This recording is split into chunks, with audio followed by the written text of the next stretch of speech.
Director of National Intelligence Tulsi Gabbard cleaning out the rot in the intel community, and there's plenty to clean. Gutting her workforce by nearly 40%, saving taxpayers $700 million. Think about how much money that is in just those agencies. Eliminating vast portions of a politicized bureaucracy, rooting out deep state actors. The kind of cleansing you wanted when you voted last November. Gabbard stating the intelligence community is plagued with unauthorized leaks, politicization, and weaponization of intelligence. We certainly know that, and the DNI Gabbard joins us tonight. And it's good to have you back on. Let's talk about the cuts and just how ugly these agencies are and how you did this. Go ahead. Yeah, thanks, Rob. You know, I started here. The Office of the Director of National Intelligence, as you know, was created almost 20 years ago in the wake of the horrific intelligence failures that surrounded the Islamist terrorist attack on 9/11 here in our country. So the ODNI was created with a very simple purpose, a very simple but critical mission, which was to ensure that intelligence from across the intelligence community was actually being integrated, that people were talking to each other and sharing intelligence, not leaving it in silos, and to exercise oversight to make sure that the intelligence being provided to the President of the United States, to Congress, to different policymakers was timely, relevant, and apolitical. Unbiased and objective intelligence to best inform some of the most critical decisions that the leaders in our country make, foremost among them the President of the United States and Commander-in-Chief. 20 years later, here we sit now where ODNI has more than doubled in size, bloated with bureaucracy, inefficiencies and redundancies, wasting taxpayer dollars, but actually getting in the way of the mission that it was charged to do. As you mentioned, it's become rife with politicization and weaponization of intelligence, some of which we've revealed and released over the last few weeks that has occurred under previous directors and previous administrations. And so rooting out those deep state actors who are violating the oath that every intelligence professional swears to the Constitution of the United States and ultimately undermining this core national security mission that those at ODNI are charged with, that the intelligence community is charged with. So today's announcement is the first step to aggressively get after our core national security mission, root out those deep state actors, and really focus on delivering what the American people deserve. When did this all get broken? Was it under Obama? I mean, do you have any estimation of when this all started to fail? And when did politics seep into something like intelligence, which is just so toxic? Well, you know, I think when we go back 20 years ago, when this organization was first stood up, ultimately it made some progress in integrating intelligence. But the reality is, as we've just revealed over these last few weeks, under the Obama administration, which came very quickly, we saw that deep hand of politicization within this organization, ODNI, but also in CIA and the FBI, across the NSA, across the intelligence community, which tells us very clearly what I think most of us already knew, which was politicization of intelligence existed long before, and we've seen a lot of different examples of that. And the 37 that you've stripped of security clearances, these current and former intelligence officials are a part of that problem. That's right. These are not household names. When I looked through the list, I didn't really recognize any of the names. You know, maybe one or two I had seen before, but they're not people that you would know.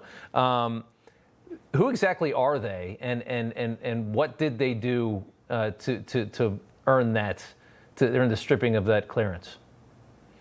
Yeah, well, you know, holding a security clearance, it really speaks about trust. Trust in those who have a security clearance that they will protect our nation's secrets and that they will abide by the Constitution and act in the best interests of the American people. Those who were on that list that we released yesterday, where I directed, at President Trump's direction, the revocation of their security clearances came about because they broke that trust. A number of different examples, people who leaked, conducted unauthorized leaks of intelligence to their friends in the propaganda media, those who participated in this Russiagate hoax, the manufactured intelligence assessment that came after President Trump was elected in 2016 that Russia went on wanted to Trump. Exactly. Creating a document that they knew was false, falsely claiming that Putin wanted to help get Trump elected, when really the intelligence in the months leading up to the election said exactly the opposite.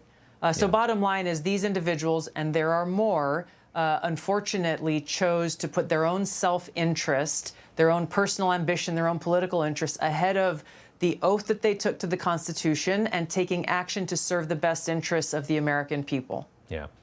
I want to get to one thing. There's been a pretty good freedom fight that you've been a part of, and I think it's a great story because I'm terrified of what's happening in the United Kingdom. They're moving away from a lot of freedoms, and here's an example. The UK is now dropping its demand to access Apple's protected data of American citizens.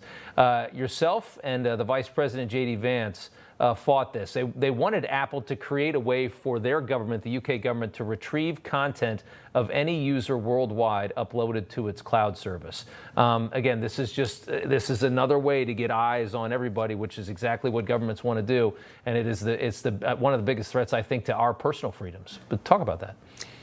Yeah, Rob, you know, one of the ways that, unfortunately, too often our civil liberties are undermined by governments is in the name of safety or security. Well, we have to keep you safe, and so we're going to start to peel away and take away your freedoms and undermine your civil liberties.